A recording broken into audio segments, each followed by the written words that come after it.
Hello everybody and welcome to our review of what may well be one of the most ridiculous productions maybe ever? Certainly it's the first time that we've seen neoprene mouse mats as a board game component. So Too Many Bones is a very well-liked cooperative adventure game where you and your friends are going to play the roles of a cheeky little species known as gearlocks. And these sweet little people, their idea of a good time is to slip on a knapsack, form an adventuring party, and head off to kill a tyrant. Goodness me, that didn't go where I thought it was going. Too Many Bones is also a very expensive board game, which means I'm going to have to compare it to the monster-thwacking co-op epic Gloomhaven, which Matt had a great time reviewing a couple of years ago. So just to recap, Matt got to review the game that's known on Board Game Geek as the greatest board game of all time. And I get to review the one that's known for being waterproof. So in a way, we're both winners. But as easy as it is to make fun of this plasticky production, it is not, in fact, the high watermark of Too Many Bones. Rather, these thick bits are the tip of a design iceberg that is inventive and absurd all the way down. In all honesty, playing this game, I went in with high expectations and it still blew me away. Which is ironic because in addition to being waterproof, it also can't blow away. This is how a game of Too Many Bones starts. 4, 3, 2, or even just one player on their merry lonesome are going to embark on a quest of thrills, spills, and with a bit of guile, a successful assassination. The target you and your friends choose determines the length of the game, usually between 2 hours if you are hunting the Goblin King, or 4 hours if you wanted the grand challenge of hunting down one of your own kind gone rogue.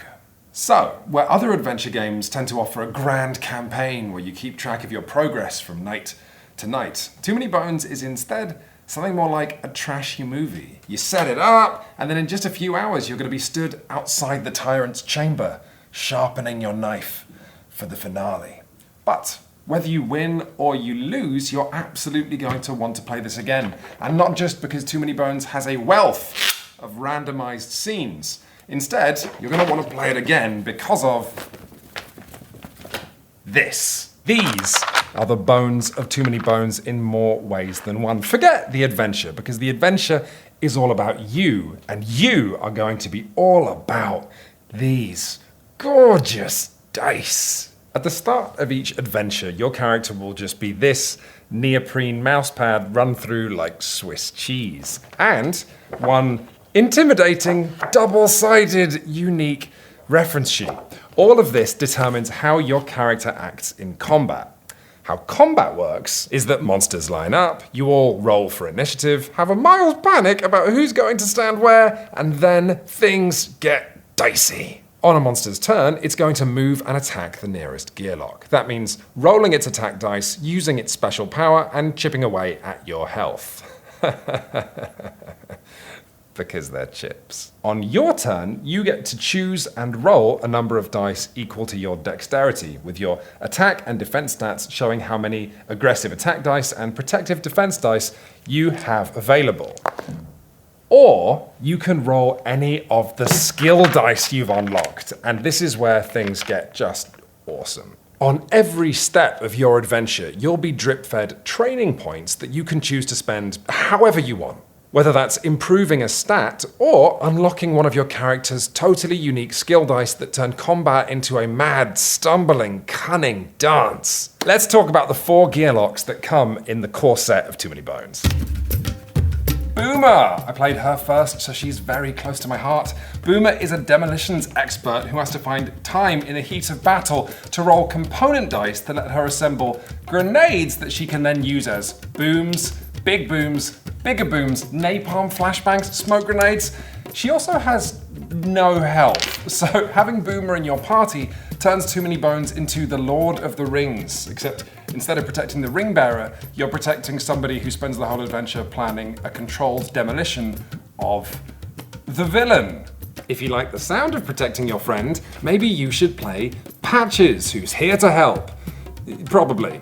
This combat medic can produce medkits that you roll that then heal your friends, but even more excitingly are all the experimental toxins and nutrients that can buff other party members. Maybe. They could also just blow up in Patch's face, possibly killing him. My favourite die here is the ominously titled Liquid Life, which wakes up a gearlock who's been knocked out, which we realised puts you back at the top of the initiative track. So if we could get Boomer knocked unconscious, we could send her bursting back to life with drugs, allowing her to detonate an owlbear before it took flight. Best game ever. Every party needs a leader and an idiot. Pickett is both, by merit of him being willing to stand at the front of the group and get hit. You see, he's got this lovely shield with all these hinges and pistons that give him a wealth of turbocharged defense dice, but also the ability to deliver a pneumatic shield bash, BAM! That turns all of his defense into one huge attack. In a game as deadly as Too Many Bones, Pickett is as popular as he is frequently unconscious. Finally, we have Tantrum, living proof that the makers of Too Many Bones couldn't restrain themselves even when designing a normal boy with an axe. Tantrum is actually the most complicated gearlock to play because you have to manage his anger with the fastidiousness of an accountant.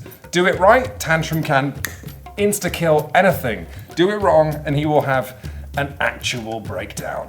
We've all been there, although perhaps we haven't all also collected bodies and then eaten bits of them to recover health.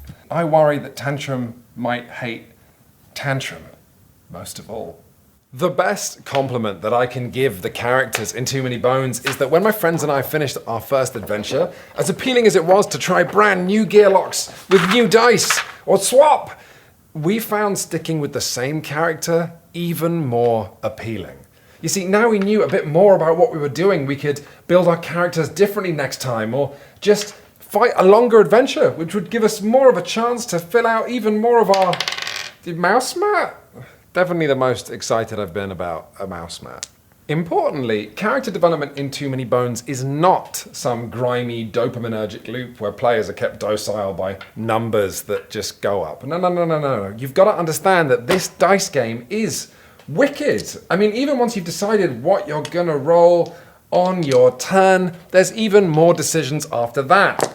Because, well, you always get attack and defense dice back. If you choose to use the skill dice for what they're rolled, they're gone for the rest of the fight. So if you didn't get a particularly good result, you can instead choose to just pop them back in your gearlock and use them again at a later turn. And there is something I find exquisitely funny about this. You know, this is a hard game. Players are all fighting for their life, and you pick your dice and you roll them and then, ooh, you make a noise like a plumber who's just been asked for a quote. You know what, maybe I'll just pop these back in my mat, you tell the other players. Man, don't do that, I'm being eaten by a golem! And what's terrific is that you even face yet another decision if you roll bones. Too Many Bones is equivalent of straight up misses. You see, if you roll bones, you can choose to stick them here in your backup plan, literally banking your failures that later on in the fight you can spend to pull off incredible maneuvers unique to your character. But even within this system of bones, I found comedy, you know? There's something funny about you roll dice and get a terrible result. You go, we're screwed. Wait! No, we're screwed. And actually, on the subject of comedy, let's have a brief aside.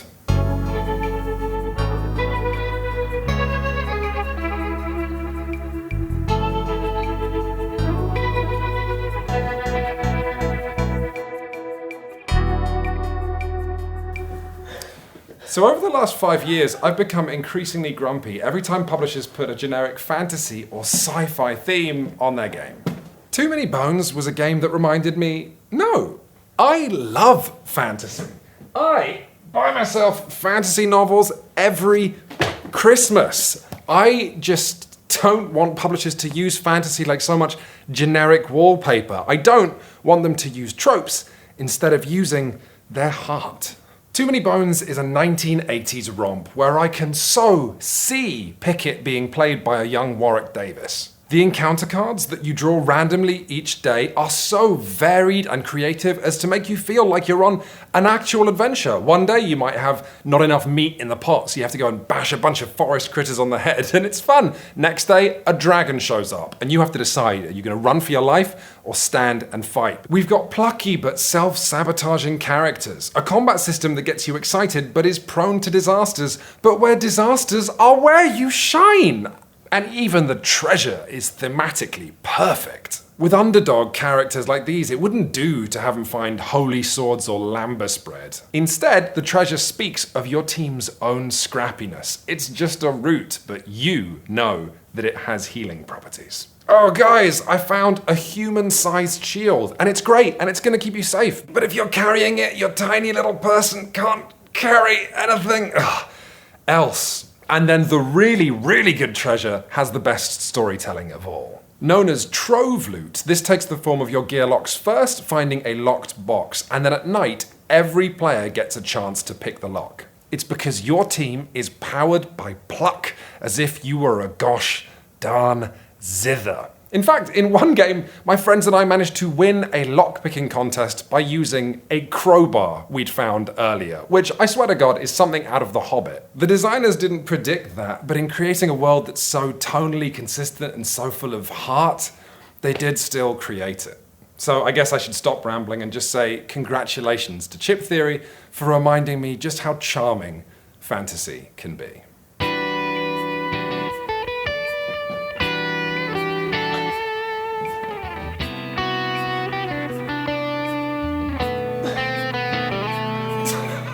Stop! So, we've looked at the us in this adventure. Now let's look at the them you're going to be fighting. And this is where Too Many Bones gets, I'm not going to say bad, but I am going to say unusual. You see, some fantasy games make combat exciting by offering a tense, finely balanced puzzle. I'm thinking of Gloomhaven there. Or some games, like Imperial Assault, get players invested by making you all feel empowered and immersed.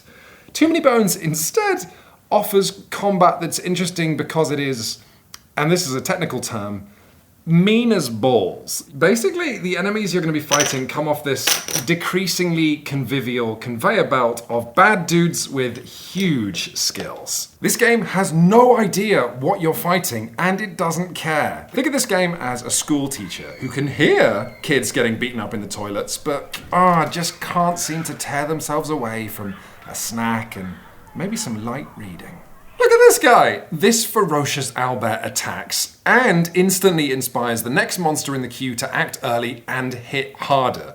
What is the next monster in the queue? Oh, this dragon delinquent belches fire at us and means we roll less dice. Which is real bad because we were hoping to kill this goblin who on their turn will bring in more bad guys. Oh, what?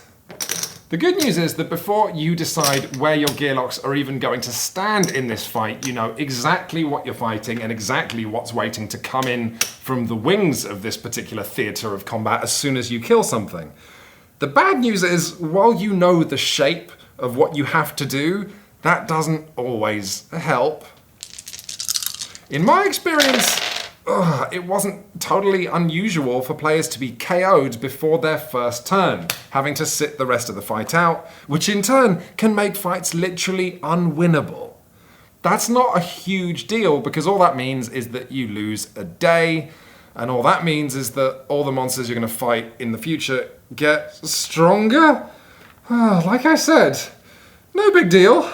Anyway, this is where scouting comes in. At the end of each day, when players are resting, they can choose to scout. What that means is you're going to look at the next monster coming off the conveyor belt and you can decide to either leave it there or put it back on the bottom of the stack. Great! Except players have to choose whether to scout or recover all of their health by resting. Otherwise, you're going into the next fight wounded. Fun fact, if you lift the box of Too Many Bones up to your ear, you can actually hear the designers laughing.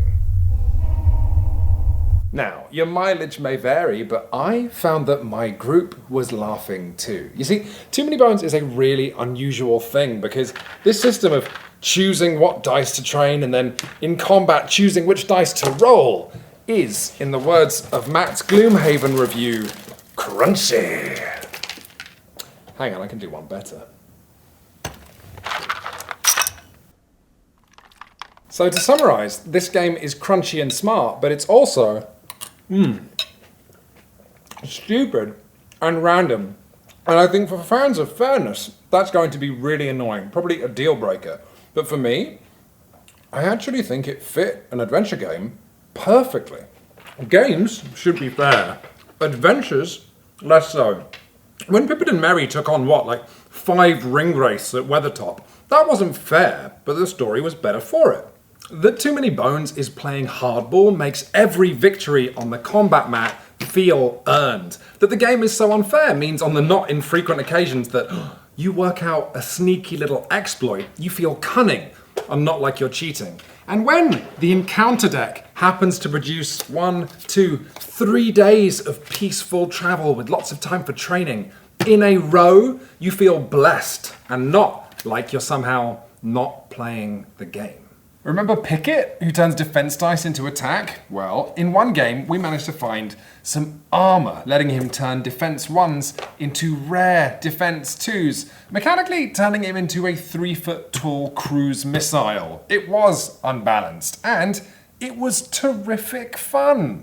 Along the same lines, when you finally get to the Tyrant and you have to set up this hellacious fight with all these absolutely massive monsters, none of it really matters if you can just get to the Tyrant themselves and kill them. That ends the fight instantly. It wins you the campaign. So then in this showdown, you and your friends, rather than figuring out how to win the fight, are instead discussing the most slippery plan you can. It's not that there's not an incredible amount of lovely tactics in Too Many Bones. It's just that also this game is a mad, gambling scramble with players often leaving stuff to chance. In other words, this is an RPG, but it's also a dice game. And it is a great dice game at that. So that just about sums up my glowing praise for Too Many Bones. Now let's move on to talking about some problems. Talking about some problems. It's probably not worth doing musical breaks for when I have to be mean. Too Many Bones is perhaps misleading. This is controversial, but I happen to think this game has the correct number of bones. What they could have called it is too many rules, or perhaps just too many ideas, you know? Every new monster you fight, that's a rule. Every character you play, they've got rules. Every face on every dice, that's a rule. Or did you just roll a miss? Congratulations, you've unlocked more rules. Now, there is, of course... I'm not finished. Every new day means new rules. Did you unlock some treasure? More like unlocking some rules. Are you fighting a boss? More like you're fighting some rules. Are you done? Yeah. Right. When you leave, where do you go? Me? I cease to exist. Right. Okay, cool. Just checking.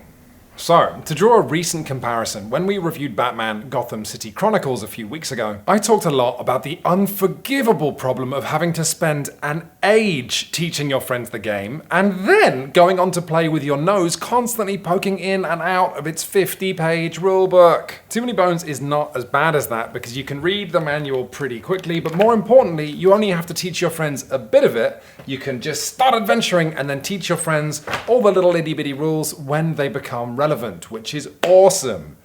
But what Too Many Bones gains from being easygoing, it then loses when you need clarity. Sometimes you want clarity because you're fighting a monster for the first time. Sometimes it's because you don't know how two abilities interact. Sometimes it's because the designers have once again tried to fit an entire experimental minigame on the back of an encounter card with about 3 tweets worth of text. In my 5th or 6th games of Too Many Bones, I was still checking rules when I really should have earned myself a comfortable honeymoon period. Usefully for me, all of this nonsense is very easily summarized by one minigame called Dangerous Darts. You flip an encounter card, it says, oh, check the manual for the rules of Dangerous Darts. You check the manual, there's just 3 paragraphs of rules. This game doesn't want to burden you with rules, it just wants you to have fun. But the paragraphs don't really make sense. So you see that icon there, that YouTube icon, and so that means there's a YouTube rules explanation. You go, and it's 9 minutes long. That is the equivalent of watching a fun movie with your friends, and then your friend pausing the movie so they can explain some of the themes in it for 9 minutes. I was in Middle Earth. You better have a good reason for taking me out of it. In other words, Too Many Bones explains its rules hurriedly. That's how it can have every face of every dice doing something completely different. But what this means is that playing the game and interpreting what you're doing is the legal equivalent of off-road driving with frequent bumpy guessing and Googling. Although, as an unintentional bonus, you can look forward to corrupting your online data footprint as search engines start to think you're genuinely upset about having too many bones. But once again, this is a problem that actually didn't bother me and my friends too much. Part of that is because Too Many Bones is a cooperative game, which means when you hit a weird ruling, it's not difficult to figure out something you all agree on as to how the game should work and then move on, because it doesn't advantage one particular player over another. But the other reason we didn't find it difficult is my friends and I are the meeple-toothed veterans of 1,000 board games. You, on the other hand, might be someone who struggles with rules. And if that's the case, my goodness, you should absolutely avoid owning Too Many Bones. The board game, that is. Although, otherwise, I understand that biophosphonates can help. So let's talk about price, baby. Let's talk about currency. Let's talk about all the ways that you can buy with certainty. So, this game is $130 plus shipping and is only available direct from the publisher. Shut Up and Sit Down has, of course, thrown its considerable weight behind expensive games in the past. Matt loves Gloomhaven. Controversially, I love Blood on the Clock Tower. We both love games like Food Chain Magnate or Twilight Imperium. This game is a lot more expensive than any of those. It's also less replayable. Once you've seen all the turrets and counters and you've tried all the characters, this game reveals itself as having a bit of a shelf life, which is ironic because it doesn't fit in my shelves. This is where all of those plastic components come home to roost in a big plastic nest, because there's no denying that Too Many Bones is fabulously tactile to the touch, but some of it has the vibe of a teenager spending all of their money on a convertible. These player mats could have been cardboard. Why are the cards plastic? Why is my reference sheet stab-proof? Using weighted poker chips as the monsters doesn't even make a great deal of sense because they're so small that you can't even see them properly. I was on my third game of Too Many Bones before I realized that because of this I wasn't even reading monster names anymore or looking at the teeny fingernail-sized faces. I was just reading their powers. We weren't being attacked by 2 golems and a dragon. We were being attacked by 2 breaks and an engulf. I can prove my point if we just deploy a standard-sized reference pair next to 1 monster chip. The absurdity is all too clear. My feelings on this only hardened once I played Too Many Bones about 6 times and started to want more content, because it is out there. You can buy new characters, new encounters, even a campaign mode, but all of these are $25 a pop, plus shipping. I said earlier that I was charmed by this world. I don't want to have to pay rent in it because all of this plastic is driving up the price. The good news is there is a more reasonably priced option if you don't want to take the plunge on the core set of Too Many Bones. There's a set called Too Many Bones Undertow, which comes in at a still pretty dang expensive $80 plus shipping, but A, stock availability of that at the time of this review is very low, and B, that game only allows you to play with 2. It only comes with 2 gearlocks, and I had the most fun playing Too Many Bones with 3 people. Now, as a counterpoint, we did end up wholeheartedly recommending the fantastic Arkham Horror living card game, despite that game not being that much cheaper than Too Many Bones in terms of money spent to hours of gameplay.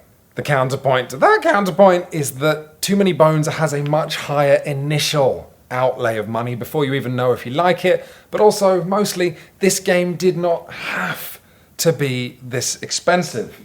Take a look at this. This is 40 Days in Daylore, which were very kindly sent by the publisher, which includes simply new baddies and encounters for Too Many Bones. Let's take a look inside. Let's see how they've packaged this.